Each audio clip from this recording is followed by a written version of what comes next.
It was 2:30 p.m. and the scent of burning butter and cheese hung heavy in the air.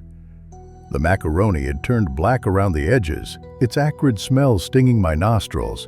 But the unnatural silence outside was far more unsettling, a prelude to something deeply wrong.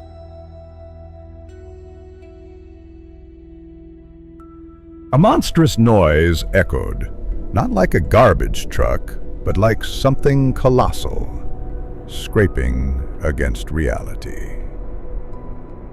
As the yellow bus idled, its engine coughing black smoke, I saw a small figure emerge, a harbinger of dread and decay. The air grew thick and cold.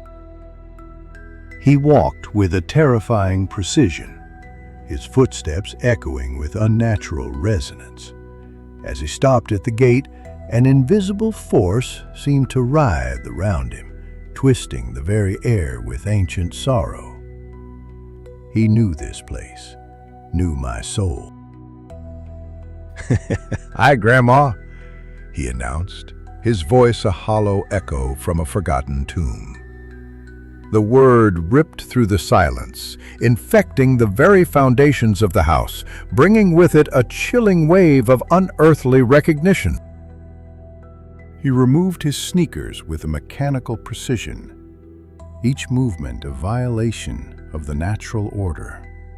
Crossing into the living room, he settled on the couch, his presence corrupting the very fabric of reality, filling it with a suffocating sense of loss. His unnervingly calm response twisted my insides, each word a chilling reminder of my own festering wounds. Grief clawed at the edges of my sanity, whispering promises of oblivion. As I realized the horror that had entered my home, the cartoon on the television flickered with manic energy, the rat-a-tat laughter mocking the desolate silence of my heart. It was a relic of a past I could never reclaim, a cruel reminder of the happiness that had been stolen, replaced by this encroaching darkness. "Macaroni and cheese," he said, his voice a spectral echo resonating from the depths of my forgotten pain.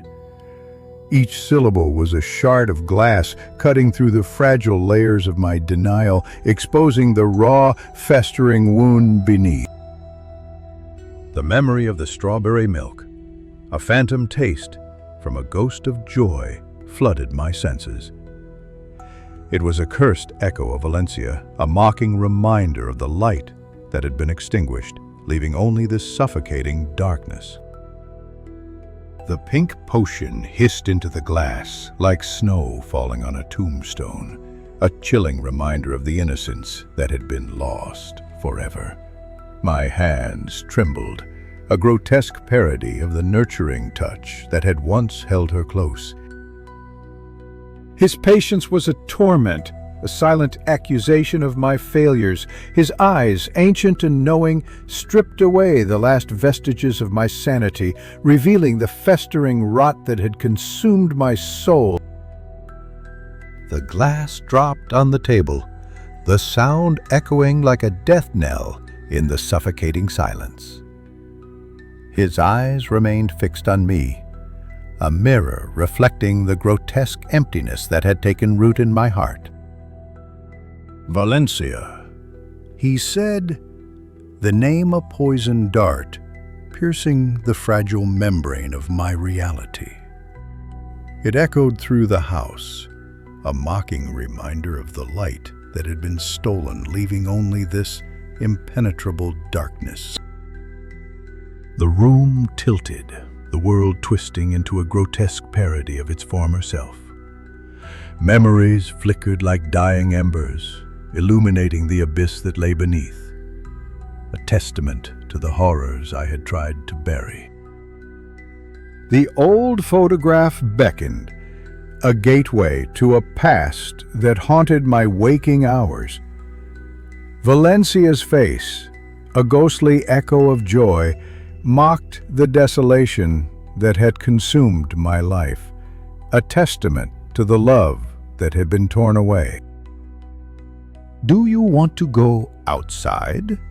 he asked, his voice a siren's call, luring me into the depths of despair. Each word was a poisoned promise, offering a glimpse of escape while tightening the chains that bound me to this nightmare. He crossed the lawn with unnatural grace, his presence corrupting the very earth beneath his feet. The air grew thick and cold, a prelude to the horrors that awaited beyond the threshold of my sanity. "Grandma, I'm going to go outside and play," he called, his voice a chilling echo resonating from the depths of my forgotten pain. It was a cruel mockery of the innocence that had been stolen, a reminder of the happiness that could never be reclaimed. The bus was gone, leaving only a syrupy smear of yellow, a grotesque reminder of the wrong turn that had brought this horror into my life.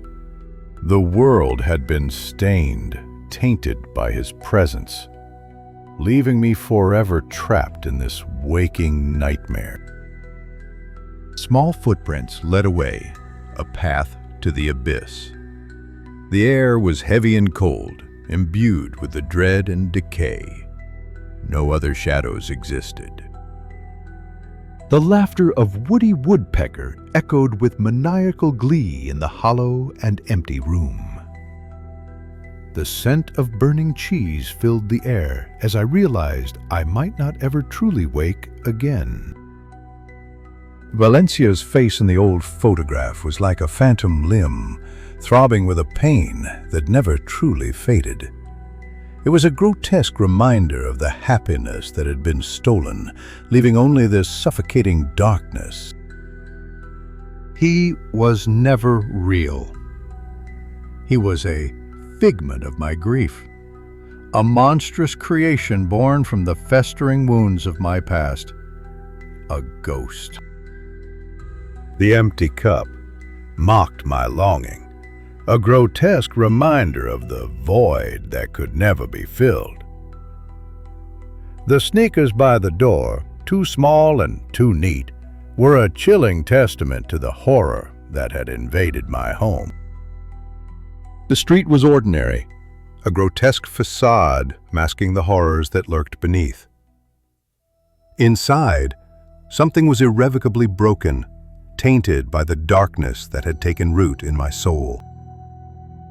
The macaroni burned in the oven, a grotesque symbol of my own decay. The rooms held themselves like mourners at a wake, forever haunted by the ghost of what had been lost. The photograph was set back on the mantel, a fragile reminder of the love that had been shattered. It was a grotesque relic, a testament to the horrors that haunted my waking hours. The laughter on the TV reeled on, a manic cackle echoing in the desolate halls. It was a grotesque parody of joy, a cruel reminder of the happiness that could never be reclaimed. The light left the day, and the house remembered how to be empty. It was a grotesque charade, a masking of the horrors that lurked beneath the surface, waiting to be unleashed. The metal of the lock was colder than it should have been, a chilling reminder of the isolation that had consumed my life. I would not see him again, not in a way that could be held, only in the festering wounds of my memory. He was a shape of memory, a monstrous creation born from my longing. He wore my daughter's name and my own despair, as if they were grotesque garments stitched from the fabric of my grief. The bus noise was wrong, the day was wrong, the world was keening around the edges. It was a grotesque symphony of despair, a prelude to the horrors that awaited in the darkness. The oven timer ticked like a second heartbeat, counting down to my demise. I returned to a kitchen that was all too quiet, cradling a dish made for a ghost, a name that was lost 71 years ago. My daughter's favorite strawberry milk, the pink potion that made cartoons brighter, was nothing more than a false light in a dark existence. Even the shadows would disappear. In time, I saw that the boy was nothing more than an image, but the image was everything I had left. There was nothing more for me.